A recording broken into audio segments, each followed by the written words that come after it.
ज्योतिष जी, आपने ये 30 तारीख के बारे में बताया कि भद्रकाल आज है, फिर 31 तारीख को ऐसा क्या है कि पूरे दिन राखी जो है वो नहीं बांध सकते, क्योंकि कई लोगों के लिए सुबह उठना थोड़ा मुश्किल हो जाता है। तो 31 तारीख को पूरे दिन यहाँ पर राखी क्यों नहीं बांध सकते? क्योंकि पहले ये धारणाएं थी कि दोपहर में राखी बांधना बेहद शुभ माना जाता है।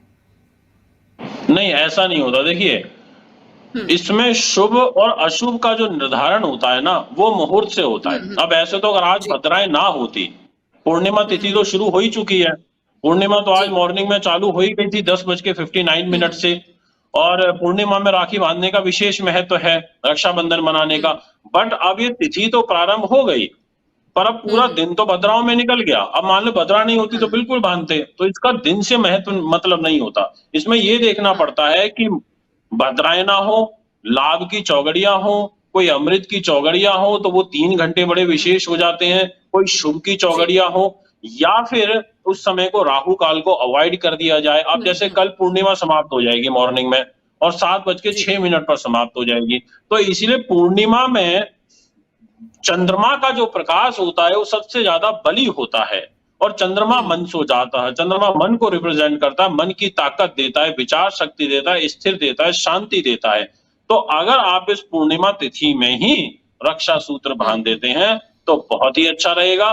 फिर तो उसके बाद तो देखिए, मानो तो सब कुछ और ना मानो तो कुछ भी नहीं है। तो मैं आपके इस जन सत्या चैनल के माध्यम से सभी व्यूअर्स को, सब्सक्राइबर्स को ये मैसेज देना चाहता हूं कि देखिए, टाइम अच्छा है, रात में आराम से या मॉर्निंग में, सुबह सुबह सूर्य के प्रकाश तो एक नई ऊर्जा, एक नई किरण, एक नया उत्साह, एक नया जोश हमारे जीवन में लेकर के आते हैं। इसलिए कहा जाता है सुबह सूर्य का प्रकाश घर में आए। तो सुबह सुबह अगर आपको 6 से और 7 बजे का अगर इतना अच्छा मुहूर्त मिल रहा है तो उसमें क्या दिक्कत है? बिल्कुल करना चाहिए। एक दिन की तपस्या है, करने में कोई बुराई नहीं है। जी, ज्योतिषी, कई लोग व्रत रखते, कई बहनें या भाई जो हैं जब तक राखी नहीं बंधवा लेते वो व्रत रखते। व्रत का कितना महत्व है इस पर्व पर? देखिए, जिस प्रकार से आहार का महत्व है हमारे जीवन में, उसी प्रकार से व्रत का भी महत्व है। आप अच्छा खाइए, प्योर वेज खाइए, आपकी आत्मा की प्योरिटी होगी। आपकी आत्मा की प्योरिटी होगी तो आपके विचारों की शुद्धि होगी।